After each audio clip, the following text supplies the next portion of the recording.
Tanzania एक बड़ा देश है। यह ईस्ट अफ्रीका में है। इस देश की इंडियन ओशन पर एक लंबी कोस्टलाइन है। यहाँ प्लेन्स से लेकर ऊंचे माउंटेन्स तक कई तरह के लैंडस्केप्स मिलते हैं। तंजानिया अपनी नेचुरल ब्यूटी के लिए जाना जाता है और एक्सप्लोर करने के लिए एक फैसिनेटिंग जगह है। तंजानिया जमीन का बहुत बड़ा एरिया कवर करता है और इसके बॉर्डर्स कई देशों से मिलते हैं। नॉर्थ में केन्या और युगांडा है, वेस्ट में रवांडा, बुरुंडी और डेमोक्रेटिक रिपब्लिक ऑफ कॉन्गो है, साउथ वेस्ट में जाम्बिया और मलावी हैं और साउथ में मोजाम्बिक है। यह लोकेशन इसे एक इम्पोर्टेंट देश बनाती है जो अफ्रीका के अलग अलग हिस्सों को कनेक्ट करता है। इसके पड़ोसी देश डिवर्स और अलग अलग तरह के हैं। माउंट किलिमंजारो तंजानिया में है। यह अफ्रीका का सबसे ऊंचा माउंटेन है जिसकी छोटी स्नो और आइस से ढकी रहती है, जो इक्वेटर के पास अनयूजुअल बात है। किलिमंजारो एक डॉर्मेंट वोल्केनो है जिसमें 3 वोल्केनिक कोन्स हैं। बहुत से लोग इस फेमस माउंटेन पर चढ़ते हैं। यह अफ्रीका की ब्यूटी का सिंबल है जो प्लेन्स के ऊपर शान से खड़ा है।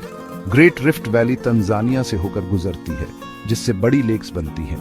लेक विक्टोरिया जो अफ्रीका की सबसे बड़ी लेक है, उसका कुछ हिस्सा तंजानिया में है। लेक टंगन्यिका दुनिया की दूसरी सबसे गहरी लेक, बहुत लंबी भी है। पूरे देश में क्लाइमेट अलग अलग होता है। कोस्ट पर ट्रॉपिकल और हाईलैंड्स में ज्यादा टेम्परेट रहता है। तंजानिया का इतिहास बहुत पुराना है।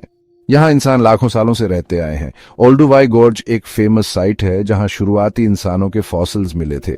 ये डिस्कवरीज बहुत इंपॉर्टेंट हैं जो हमें इंसानों की उत्पत्ति के बारे में बताती है। इस जमीन को कभी कभी क्रेडल ऑफ मैनकाइंड भी कहा जाता है। बहुत से साइंटिस्ट इन पुराने अवशेषों की स्टडी करते हैं जो यहाँ इंसानों की लंबी मौजूदगी को दिखाते हैं। तंजानिया में शुरुआती लोग हंटर गैदरर्स थे। बाद में कई सदियों पहले बैंटू बोलने वाले लोग यहाँ माइग्रेट हुए जो अपने साथ फार्मिंग स्किल्स और आयरन वर्किंग का ज्ञान लाए। इससे लोगों के रहने का तरीका बदल गया, जिससे छोटी कम्युनिटीज और किंगडम्स का विकास हुआ।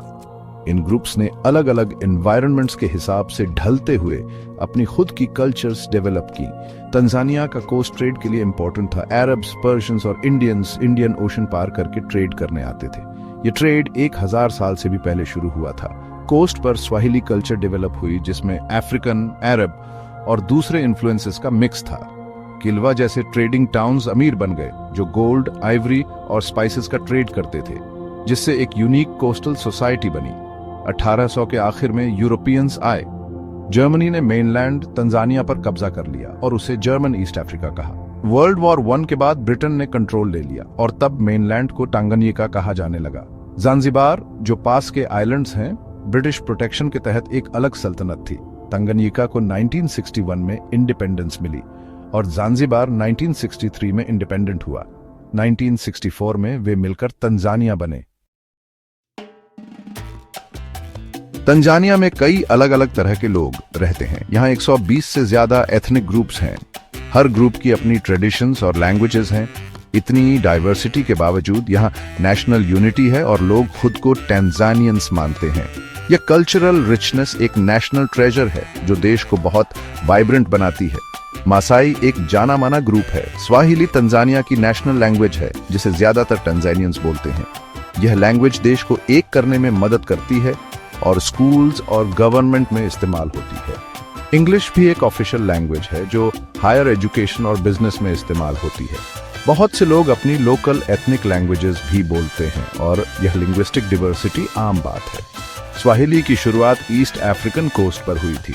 ट्रेडिशनल म्यूजिक और डांस बहुत इंपॉर्टेंट हैं, जो कई सेरेमोनीज और सेलिब्रेशंस का हिस्सा हैं। स्टोरी टेलिंग भी एक मजबूत ट्रेडिशन है जिसमें बड़े बुजुर्ग कहानियां और इतिहास अगली पीढ़ी को सुनाते हैं और वैल्यूज और कस्टम सिखाते हैं। कुछ लोग अभी भी ट्रेडिशनल बिलीफ्स को मानते हैं जिनमें अक्सर पुरखों का सम्मान शामिल होता है। बहुत से टैंजानियंस क्रिश्चियन या मुस्लिम हैं।